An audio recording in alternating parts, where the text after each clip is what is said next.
हम कर रहे थे भक्ति काल से रिलेटेड कुछ इंपॉर्टेंट पॉइंट्स कर रहे थे। आज है सूफी काव्य धारा।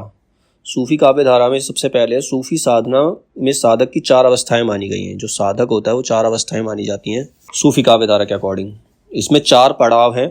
4 पड़ाव में पहला पड़ाव जो है वो शरीयत है, जिसको आचरण माना जाता है। दूसरा पड़ाव है तरीकत, जिसको उपासना माना जाता है। तीसरा पड़ाव है मारिफत, जिसको सत्यबोध कहा जाता है। और चौथा पड़ाव इसके अंदर हकीकत, जिसको सिद्ध अवस्था माना जाता है। ये 4 पड़ाव हैं सूफी साधना के अंतर्गत। और इसमें 4 लोक माने गए हैं। 4 लोक कौन कौन से हैं? नासूत, मलकूत, जबरूत और लाहूत। ये 4 लोक हैं। ठीक है। अब भारत में सूफी का प्रचार प्रसार 12वीं सदी में यानी 12th सेंचुरी में ख्वाजा मोइनुद्दीन चिश्ती ने किया था। हिंदी साहित्य में सूफी काव्य परंपरा का समय लगभग 14वीं शताब्दी से 18वीं शताब्दी तक माना जाता है। यानी कि 14th सेंचुरी से 18th सेंचुरी तक हिंदी साहित्य में सूफी काव्य परंपरा का समय माना जाता है। अब इसके अंदर प्रमुख सूफी संप्रदाय की संक्षिप्त रूपरेखा। प्रमुख सूफी संप्रदाय कौन कौन से हैं? अब इसमें इसको 4 पार्ट में डिवाइड किया गया। पहला कॉलम बनाया गया संप्रदाय, दूसरा आदि प्रवर्तक, और तीसरा है इसमें भारत में प्रवर्तक और समय। तो 4 कॉलम बनाए गए हैं। तो पहला संप्रदाय है चिश्ती संप्रदाय। सूफी संप्रदाय में जो पहला संप्रदाय वो है चिश्ती संप्रदाय। इसके आदि प्रवर्तक पता है इसको, शुरुआती प्रवर्तक शुरुआत में लाने वाले कौन थे? मतलब एक थे ख्वाजा अबू इसहाक सामी और दूसरे थे ख्वाजा अबू अब्दाल चिश्ती। और भारत में जो इसके प्रवर्तक थे वो थे, मतलब इसको भारत में फैलाने वाले, इस संप्रदाय को आगे बढ़ाने वाले जो थे वो थे ख्वाजा मोइनुद्दीन चिश्ती। और इसका समय जो है वो 12वीं शताब्दी का उत्तरार्ध यानी कि 12th सेंचुरी का फर्स्ट हाफ माना जाता है। दूसरा संप्रदाय है सुहरावर्दी संप्रदाय। सुहरावर्दी संप्रदाय, तो इसके आदि प्रवर्तक, सबसे पहले प्रवर्तक जो थे इसको लाने वाले थे शेख शिहाबुद्दीन सुहरावर्दी, इसीलिए इसको सुहरावर्दी संप्रदाय कहा जाता है। और भारत में जो इसके प्रवर्तक थे वो थे शेख बहाउद्दीन जकारिया।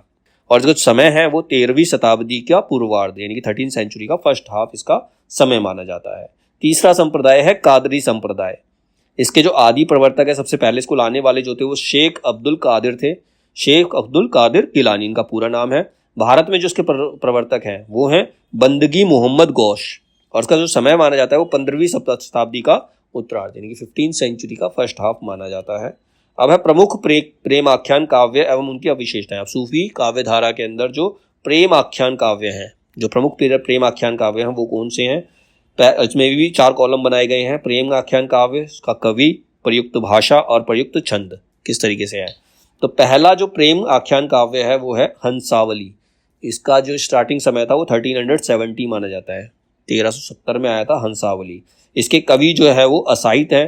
प्रयुक्त, इसमें जो भाषा प्रयुक्त की गई है वो राजस्थानी है। और इसमें जो छंद इस्तेमाल किए, प्रयुक्त जो छंद हैं वो हैं दोहा और चौपाई। दूसरा प्रेम आख्यान काव्य है चंदायन। यह आया था 1379 में। इसके कवि थे मुल्ला दाऊद। और इसमें जो प्रयुक्त भाषा है वो अवधी है और उसका प्रयुक्त छंद है दोहा और चौपाई।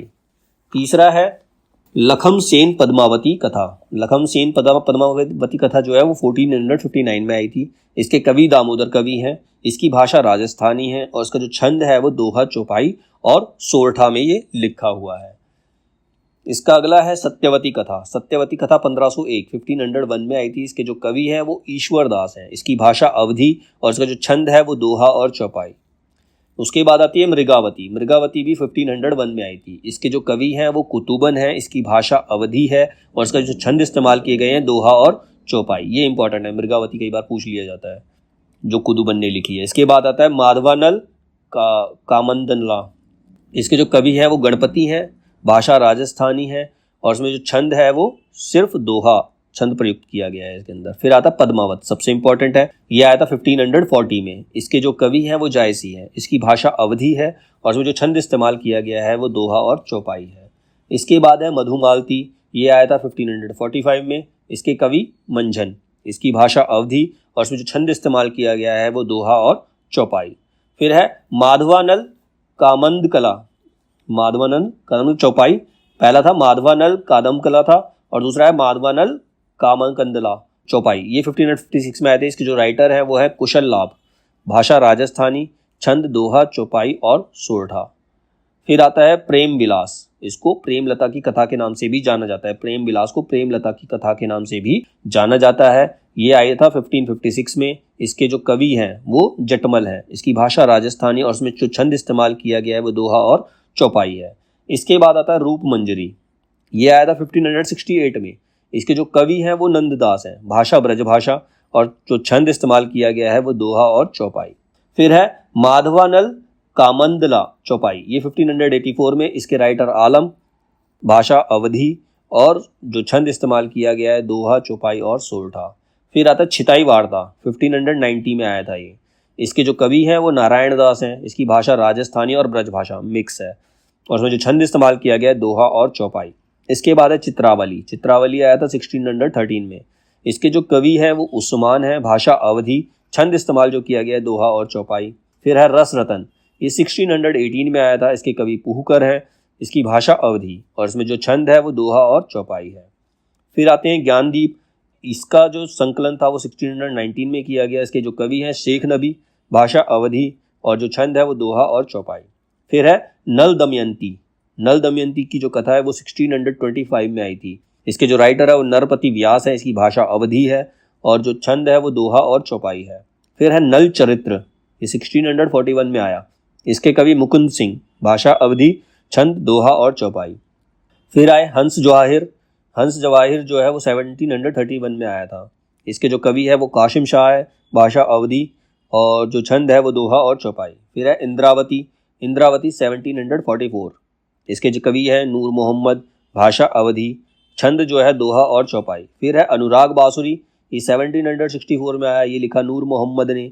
इसकी भाषा अवधी और जो छंद है वो बरवे चौपाई। इतने सारे हैं सारे। इसकी जो सारी प्रेम कथाएं हैं, इसके राइटर्स लिखे हुए हैं, भाषा लिखी हुई है, उसमें कौन कौन से छंद इस्तेमाल किया गया है वो लिखा हुआ है। लेकिन इसमें जो कुछ इंपॉर्टेंट है उसमें सबसे इंपॉर्टेंट है हंसावली, जो कि लिखा था असाइत ने। फिर इसके बाद चंदायन, मुल्ला दाऊद ने लिखा था। चंदायन के बाद मृगावती, मृगावती कुतुबन ने लिखा था, ये इंपॉर्टेंट है। इसके अंदर पद्मावत, पद्मावत जायसी ने अवधी भाषा में लिखा, ये इंपॉर्टेंट है। और इसके अंदर इंपॉर्टेंट है नल दमयंती, ये नरपति व्यास ने लिखा था। नल चरित्र ये मुकुंद सिंह ने लिखा था। इसके बाद इंद्रावती नूर मोहम्मद ने लिखा, अनुराग बासुरी नूर मोहम्मद ने लिखा। ये कुछ इंपॉर्टेंट है जो तुम्हें मेन ध्यान रखने ज़्यादातर। इसके बाद है सूफी शाखा के प्रथम कवि और प्रस्तोता, मतलब पहले कवि कौन थे, सूफी शाखा के पहले कवि कौन थे और उसको ये कौन किसका मानना है। प्रस्तोता का मतलब कौन ये मानता है कि वो पहले कवि थे। तो इसमें भी 3 कॉलम बनाए, प्रस्तोता, रचना और रचनाकार। अब जो रामचंद्र शुक्ल है ना, रामचंद्र शुक्ल मानते हैं कि जो सूफी काव्य की पहली रचना थी वो मृगावती थी, 1501 में आई थी और लिखा था कुतुबन ने। ये रामचंद्र शुक्ल मानते हैं। राजकुमार वर्मा मानते हैं कि पहला काव्य जो था वो चंदायन था, जो 1379 में आया था, वो लिखा था मुल्ला दाऊद ने। और हजारी प्रसाद द्विवेदी मानते हैं कि जो पहला काव्य है वो सत्यवती कथा है, जो 1501 में आया था और उसको लिखा था ईश्वर दास ने। और गणपति चंद्रगुप्त मानते हैं कि जो पहला काव्य है वो हंसावली था, 1370 में आया था और उसको लिखा था असाइद ने। तो यही कुछ इंपॉर्टेंट रचनाएं हैं, ठीक है। इसके बाद आता है जो कुछ इंपॉर्टेंट है, मल्लिक मोहम्मद जायसी, इसके बारे में जानना जरूरी है। मल्लिक मोहम्मद जायसी के बारे में, इंपॉर्टेंट कवि है। आखिरी कलाम में जायसी ने अपने जन्म के विषय में लिखा है, भा अवतार मोर नो सदी, 30 बरस ऊपर कभी बदी। जायसी सूफी फकीर शेख मोहिदी के शिष्य थे, जिसको हम मुहाउद्दीन के नाम से भी जानते हैं, उनके शिष्य थे और वे जायस में रहते थे, इसीलिए इनका नाम था मल्लिक मोहम्मद जायसी। इनका जन्म हुआ था 1446 में और इनकी मृत्यु हुई थी 1542 में। अब जायसी की रचनाओं का परिचय दे रखा है, जायसी की कौन कौन सी रचनाएं हैं, इंपॉर्टेंट रचनाएं कौन कौन सी हैं जायसी की। पहली रचना सबसे इंपॉर्टेंट है पद्मावत, ठीक है। इसके उल्लेख बिंदु इसमें कौन कौन है, रतन सेन है, पद्मावती है, नागमती की प्रेम कहानी, ये पद्मावत में इंपॉर्टेंट चीजें हैं। फिर है अखरावट। अखरावट में इंपॉर्टेंट क्या है, देवनागरी वर्णमाला के हर अक्षर को लेकर सिद्धांत संबंधी तत्वों से भरी चौपाइयां और सूफी दर्शन को प्रस्तुत किया गया है अखरावट के अंदर। इसके बाद है आखिरी कलाम। आखिरी कलाम में इंपॉर्टेंट क्या है, इसमें कयामत का वर्णन किया गया है, जब संसार खत्म होगा, और इसमें हजरत मोहम्मद के महत्व को बताया गया है। फिर है कहरनामा। कहरनामा में से इंपॉर्टेंट क्या है, इसके अंदर आध्यात्मिक विवाह वर्णन, आध्यात्मिक विवाह का वर्णन किया गया है, परमात्मा की महत्ता के बारे में बताया गया है, ईश्वर की महत्ता के बारे में, ईश्वर क्यों जरूरी है। और अनियोक्ति मूलक काव्य कहरवा शैली में इसमें लिखा गया है कहरनामा के अंदर। उनकी अगली रचना है चित्ररेखा। इसके अंदर इंपॉर्टेंट है चित्ररेखा व प्रीतम कुंवर सिंह की प्रेम कहानी। फिर है मसलनामा, इसमें लोकोक्तियों के माध्यम से ईश्वर के प्रति प्रेम आदि को दर्शाया गया है। फिर है कानावत। कानावत में कृष्ण का चरित्र दिखाया गया है, पद्मावत जैसी शैली है इसके अंदर, और हिंदी साहित्य का प्रथम कृष्ण काव्य इसको मान सकते हैं। अवतारवाद का प्रतिपादन किया है, मतलब अवतारवाद को माना है कि अवतार होते हैं, और सूफी मत में से अछूती है। इसमें मतलब सूफी का कुछ इंपॉर्टेंट चीज़ नहीं है इसकी। अब आता है पद्मावत, जो लिखा है मलिक मोहम्मद जायसी ने। पद्मावत के बारे में कुछ जान लेते हैं। तो पद्मावत जो आया था 1540 ईस्वी में आया था। कवि ने पद्मावत में निर्माण काल के विषय में लिखा है। उनके निर्माण काल में उन्होंने लिखा है सन 927 आहा कथा आरंभ बैन कवि कहा। जायसी ने 927 हिजरी, मतलब उस समय के बारे में बताया गया, 927 हिजरी अर्थात 1520 ईस्वी में, 1520 ईस्वी में पद्मावत का लेखन आरंभ किया था और यह 20 वर्ष पश्चात यानी 20 ईयर्स लेटर ये खत्म हुआ। यानी कि 1520 में शुरू हुआ था और 1540 में ये पूरा हुआ था। इसे अवधि का प्रथम महाकाव्य माना जाता है। इसमें 57 खंड है और इसमें उत्प्रेक्षा अलंकार की प्रधानता है। फिर है ग्रंथारंभ के साहिवक्त शेरशाह की प्रशंसा, मतलब जिस वक्त ये ग्रंथ लिखा गया था उस वक्त जो शहंशाह थे वो शेरशाह थे, तो उनकी प्रशंसा की गई है। शेरशाह दिल्ली सुल्तानू चाराहू खंड तपे जस भानु, मतलब शेरशाह दिल्ली का सुल्तान है, वो चारों तरफ सूर्य की तरह चमक रहा है। पद्मावत का एक बांग्ला अनुवाद अराकन राज्य के वजीर मगन ठाकुर ने सन 1650 ईस्वी के आसपास आलो उजाला नामक कवि से करवाया था। मतलब इसका बांग्ला में अनुवाद कराया। किसने करवाया? वजीर मगन ठाकुर ने। और किससे कराया? आलो उजाला नामक कवि से इन्होंने करवाया था। इसमें विजय देव नारायण शाही ने पद्मावत को अपने ढंग से त्रासदी कहा है, मतलब कि ट्रेजेडी काव्य है। शाही जायसी को मूलतः कवि ही मानते हैं। वो कहते हैं जायसी जो थे वो कवि थे। पद्मावत में अन्योक्ति व समशोक्ति दोनों के तत्व हैं, फिर भी यह समाशोक्ति के अधिक निकट है।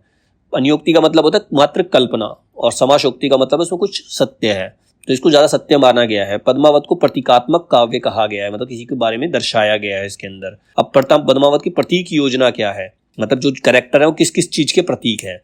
रतन सेन जो है वो मन का प्रतीक है, आत्मा का साधक, वो एक साधक है। रतन सेन जो है एक साधक है। सिंघल जो है वो हृदय का प्रतीक है। पद्मावती श्रद्धा और सात्विक बुद्धि यानी कि परमात्मा का प्रतीक है पद्मावती जो है। सुवा हीरावन तोता ये गुरु का प्रतीक है। नागमती दुनिया धंधा और संसारिक बुद्धि, जैसे जो चालाकी से अपना काम निकलवाते हैं, ये उनका प्रतीक है नागमती। राघव चेतन शैतान का प्रतीक है और अलाउद्दीन जो है वो माया का प्रतीक है। पद्मावत का पहला भाग काल्पनिक और दूसरा भाग इतिहास व कल्पना का मिश्रण है। पहला भाग तो पूर्णतः फैंटेसी है और जो दूसरा भाग है उसमें इतिहास थोड़ा और कल्पना का मिश्रण किया गया है। कुछ हिस्ट्री है और कुछ उसमें फैंटेसी जोड़ी गई है। नागमती वियोग वर्णन पद्मावत का महत्वपूर्ण भाग है। विरह वर्णन के कारण इसे प्रेम की पीर का काव्य कहा गया है। इसमें विरह वर्णन किया गया है जब दो प्रेमी अलग होते हैं, इसीलिए इसे प्रेम की पीर का काव्य कहा गया। पद्मावत की भाषा ठेठ अवधि एवं लिपि जो है वो फारसी है। शुक्ल जी पद्मावत, अखरावट व आखिरी कलाम को ही जायसी की रचना मानते हैं। शुक्ल जी के अनुसार एक पद्मावत, अखरावट और आखिरी कलाम ये ही जायसी की रचनाएं हैं। शुक्ल जी द्वारा संपादित मलिक मोहम्मद जायसी ग्रंथावली में ये तीनों रचनाएं ही संकलित हैं।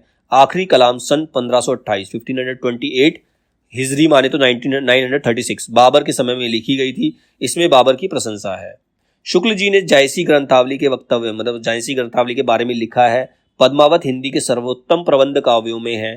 ठेठ अवधि भाषा के माधुर्य और भावों की गंभीरता की दृष्टि से यह काव्य निराला है। कुछ शब्द ऐसे हैं जिनका प्रयोग जायसी और तुलसी को छोड़ किसी कवि ने नहीं किया है।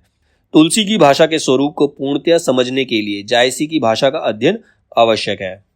आखिरी कलाम की भाषा पद्मावत व अखरावट की अपेक्षा अधिक ठेठ और बोलचाल की अवधि है। मतलब तीन लिखे हैं, तो जो आखिरी कलाम लिखा है उसमें ठेठ मतलब अवधि लिखी है, उसमें कुछ ज़्यादा व्याकरण वगैरह इस्तेमाल नहीं किया। ये थे हमारे मलिक मोहम्मद जायसी। मलिक मोहम्मद जायसी के बाद आए मंझन, जिन्होंने लिखी थी मधुमालती।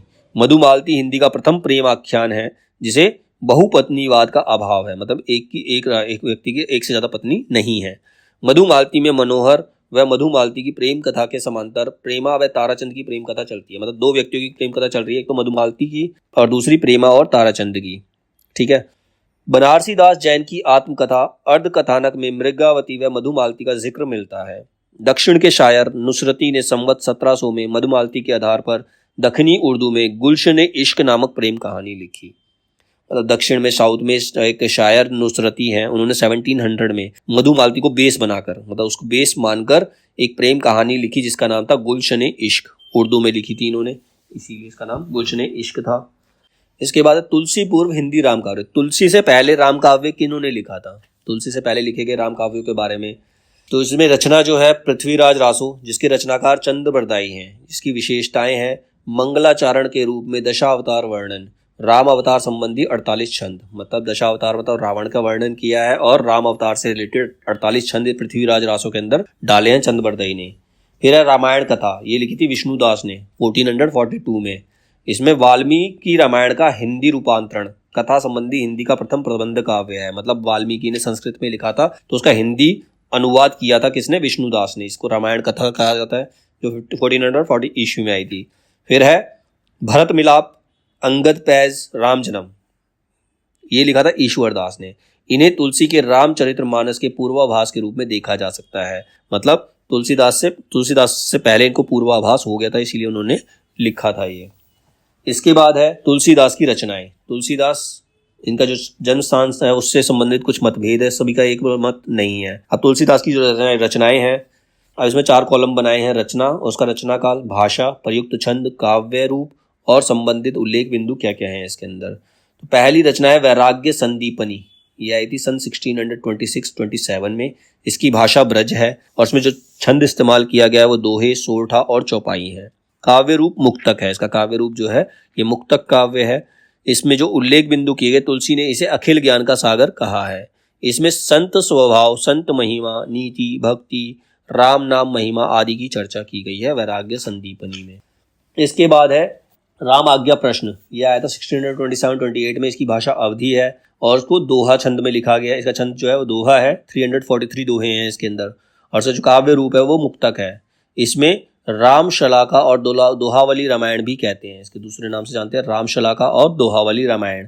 इसमें शुभ अशुभ का विचार किया गया है। इसे ज्योतिष ग्रंथ माना जाता है। 7वें सर्ग के सप्तक में शकुन विचारने का ढंग दिया गया है कि शकुन अपशकुन किस तरीके के होते हैं। वाल्मीकि रामायण से प्रभावित इन रचना में 7 सर्गों में राम कथा है। प्रत्येक सर्ग में 7 कोष्ठक व प्रत्येक कोष्ठक में 7 दोहे हैं। फिर है रामलला नहुछु, ये आया था 1628-29 में। इसकी जो भाषा ठेठ अवधी है और इसके छंद सोहर छंद है, इसमें 20 सोहर है। और इसका जो काव्य रूप है वो प्रबंध है। इसमें राम विवाह व यज्ञोपवीत संस्कार के समय नहुछु का वर्णन है। तुलसी का श्रृंगारी व रसिक पक्ष प्रकट हुआ है इसके अंदर। फिर है जानकी मंगल सन 1629 से 30 में आया। इसकी भाषा अवधी है और इसका जो छंद है वो भी सोहर है। इसमें 216 सोहर हैं और इसका जो काव्य रूप है वो प्रबंध है। इसमें राम सीता के विवाह का वर्णन किया गया है और इसका आधार वाल्मीकि रामायण है, वाल्मीकि रामायण से ये लिया गया है। फिर आया रामचरितमानस, ये उनकी सबसे इंपॉर्टेंट रचना है रामचरितमानस, जो 1631 में आई थी। इसकी भाषा अवधी है। इसमें जो छंद इस्तेमाल किए गए हैं दोहा और चौपाई। इसमें 1074 कड़वक है और इसका जो काव्य रूप है वो प्रबंध काव्य रूप है। इसमें 7 कांडों में रामायण का कथा वर्णन, पूरी रामायण का कथा वर्णन किया गया है। फिर है पार्वती मंगल, इसकी ये आया था 1643 में। इसकी भाषा अवधी और इसका जो छंद है वो मंगल हरि गीतिका, इसमें 164 छंद हैं इसके। और जो काव्य रूप है वो प्रबंध है। इसमें शिव पार्वती विवाह का वर्णन है। इसका आधार कुमार संभव, जो कालिदास ने लिखा था, इसका आधार उसको बनाया गया है। फिर है कृष्ण गीतावली, यह आया था 1643 से 60 के बीच में।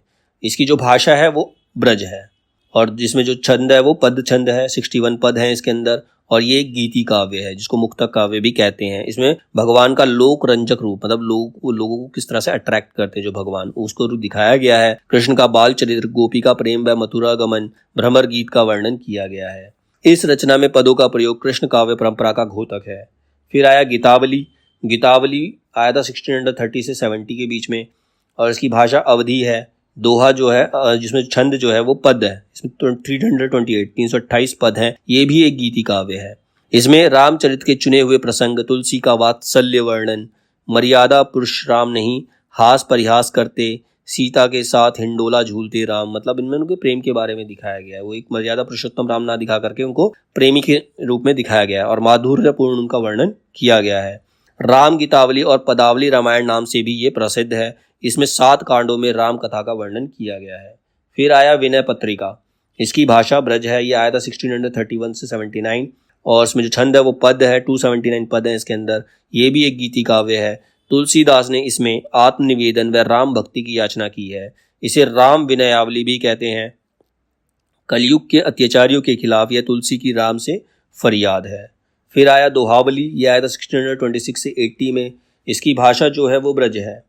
इसके जो छंद है दोहा सोठा जिसमें 573 हैं और दोहे और 22 सोठे भी हैं। और इसका जो काव्य रूप है मुक्तक काव्य रूप है, इसमें नीति भक्ति आदि की चर्चा की गई है। फिर है बर्वे रामायण, ये 1630 से 80 में आई और इसकी जो भाषा है वो अवधी है और इसकी जो छंद है वो बर्वे हैं, 69 बर्वे हैं इसके अंदर। और इसकी जो काव्य रूप मुक्तक है इसमें उत्तर कांड में कवितावली की तरह राम विषयक व अन्य देवी देवताओं का विषय बर्वे उनके बारे में बताया गया है। इसमें मंगलचारण नहीं है तथा 7 सर्ग हैं। रहीम के बर्वे नायक भेद के से प्रभावित हैं। फिर है कवितावली हनुमान बाहुक, इसी आया था 1631 से 81 में। इसकी भाषा ब्रज है और इसमें जो छंद है वो कवित और छप्पे छंद है और इसकी जो काव्य रूप है वो मुक्तक काव्य रूप है। 7 कांडों में राम कथा, उत्तराखंड में काशी की महामारी का वर्णन किया गया है। हनुमान बाहुक इसी का भाग माना जाता है। नवधा भक्ति, नवधा भक्ति का मतलब होता है 9 प्रकार की भक्ति।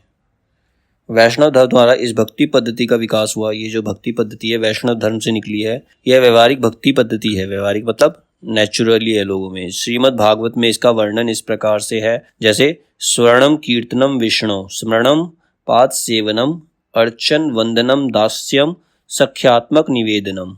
तो विष्णु की कथा का सबसे पहले क्या है? श्रवण करना, सुनना। दूसरा कीर्तन करना, तीसरा स्मरण करना, भगवान को याद करना, चरणों की सेवा करना, पाद सेवन का मतलब है चरणों की सेवा करना, पूजन करना, वंदना करना और दास से भाव रखना, मतलब भगवान को ईश्वर भगवान को मालिक मानकर खुद को दास मानना। सख्य भाव रखना मतलब एक मित्र जैसा व्यवहार करना। और 9वां है आत्मनिवेदन अर्थात विनय भाव से भक्ति करना। ठीक है, तो ये नवधा भक्ति, ये 9 तरीके हैं पूजा करने के, भक्ति करने के। इन सभी 9 प्रकारों का समान भाव से निर्वहन करना जरूरी नहीं है। भक्त अपनी इच्छा अनुसार चुनाव कर सकते हैं। सूर में सख्य भाव प्रमुख है तो तुलसी में दास्य भाव। सूर कहते हैं कि भगवान के साथ मित्रतापूर्ण व्यवहार करना चाहिए, जबकि तुलसी कहते हैं भगवान के सामने दास की तरह व्यवहार करना चाहिए, भगवान को स्वामी मानना चाहिए। गीता अध्यात्म रामायण में भी नवधा भक्ति का उल्लेख है। अध्यात्म रामायण में यह कुछ अलग है। वेदों में भी नवधा भक्ति के आंशिक संकेत मिलते हैं। अब कामना के आधार पर भक्ति के 3 प्रकार है। कामना के आधार पर जो कामना होती है मनुष्य के मन में, उसके आधार पर 3 प्रकार की भक्ति होती है। हेतुकी या सकाम भक्ति मतलब जो किसी इच्छा से की जाती है, जिसमें भक्त भौतिक सुख के लिए ईश्वर की प्रार्थना करता है। कैवल्य काम भक्ति, कैवल्य काम भक्ति का मतलब होता है केवल भगवत प्रसाद अर्थात ईश्वर के दर्शन और मोक्ष प्राप्ति की इच्छा से जहाँ भक्ति की जाती है। अहेतुकी या निष्काम भक्ति, इसमें भक्त की कोई इच्छा नहीं होती, भक्त की कोई इच्छा नहीं होती, भक्ति को ही साध्य मानना चाहिए। तो ये 3 प्रकार की भक्तियां होती हैं कामना के आधार पर। शुक्ल जी ने तुलसी की भक्ति को स्वदेशी भक्ति माना है, मतलब स्वयं के देश की भक्ति। तुलसी स्वदेशी भक्ति के अनुरूप योग पंथ के रहस्यवाद पर आधारित जटिल साधना का मार्ग स्वीकार नहीं करते हैं। अब इसके बाद है तुलसीदास के विषय में विद्वानों की कुछ कथन है। विद्वानों ने तुलसीदास के विषय में कुछ कहा है, तो अलग अलग विद्वानों के नाम दे रखे हैं। जैसे विद्वान पहला है नाभादास। नाभादास कहते हैं कली काल का वाल्मीकि, भक्ति काल का सुमेरु। कली काल का मतलब कलयुग का वाल्मीकि कह सकते हैं, तुलसीदास को कलयुग का वाल्मीकि कह सकते हैं और भक्ति काल का सुमेरु कह सकते हैं। दूसरे विद्वान है मधुसूदन सरस्वती। वो कहते हैं ये आनंद वन का वृक्ष है। आनंद जो तुलसीदास जो है वो आनंद वन का वृक्ष है। आनंद कानने कशिजड़ गम तुलसी तरु कविता मंजरी यस्य राम भ्रमर भूषिता, मतलब वो एक ऐसी तुलसी जो है वो आनंद कानन की एक ऐसी डाली है जिसके ऊपर कविताएं राम भ्रमर की, मतलब राम की भक्ति की कविताएं जिसके ऊपर विभूषित है। स्मिथ कहते हैं मुगल काल का सबसे महान व्यक्ति है। तुलसीदास जो है मुगल काल का सबसे महान व्यक्ति है। गियर्सन कहते हैं बुद्ध देव के बाद सबसे बड़ा लोकनायक जो है वो तुलसीदास है। गियर्सन ही कहते हैं इनकी वाणी की पहुंच मनुष्य के सारे भावों व्यवहारों तक है। अब रामचंद्र शुक्ल इनके बारे में क्या कहते हैं? रामचंद्र शुक्ल कहते हैं इनकी वाणी की पहुंच मनुष्य के सारे भावों और व्यवहारों तक है। तुलसीदास जी उत्तरी भारत की समग्र जनता के हृदय में मंदिर के पूर्ण प्रेम प्रतिष्ठा के साथ विराज रहे हैं, मतलब पूरी प्रेम, मतलब लोगों के मन में प्रेम प्रतिष्ठा के रूप में ये विराज रहे हैं। और तुलसीदास जो है वो हिंदी काव्य की सब प्रकार की रचना शैली के ऊपर गोस्वामी तुलसीदास ने अपना ऊंचा स्थान प्रतिष्ठित किया है, स्थापित किया है। यह उच्चता और किसी को प्राप्त नहीं है, जितने ऊपर वो है उतना ऊपर तक कोई जा नहीं सका, ऐसा रामचंद्र शुक्ल का कहना है। हजारी प्रसाद द्विवेदी कहते हैं भारतवर्ष का लोकनायक वही हो सकता है जो समन्वय करने का अपार धैर्य लेकर आया हो। समन्वय मतलब लोगों के बीच तालमेल बिठाने का भाव, मतलब एक पेशेंस के साथ लोगों के अंदर तालमेल बिठा सके, लोगों से काम करवा सके। तो ऐसा कोई एक ही लोकनायक हो सकता है और वो तुलसीदास है। तुलसी का सारा काव्य समन्वय की वृष्टि विराट चेष्टा है। तुलसी ने जो भी काव्य लिखा है वो लोगों को इकट्ठा करना चाहते हैं, लोगों के मत को एक करना चाहते हैं। रामविलास शर्मा कहते हैं कि वो एक जातीय कवि है, उन्होंने एक जाति के लिए मतलब हिंदू जाति के लिए कविता की है। भिखारी दास कहते हैं तुलसी गंग दुओ भय सुकविन के सरदार, इनके काव्यन में मिली भाषा विविध प्रकार। तुलसी जो है गंगा के समान है, मतलब उस गंगा के समान का पानी बहता है, जिनकी कविता के अंदर हर प्रकार की भाषा मिल जाती है। जैसे गंगा के अंदर अपार जल होता है, वैसे तुलसी कविता में हर प्रकार की भाषा का मेल मिलेगा।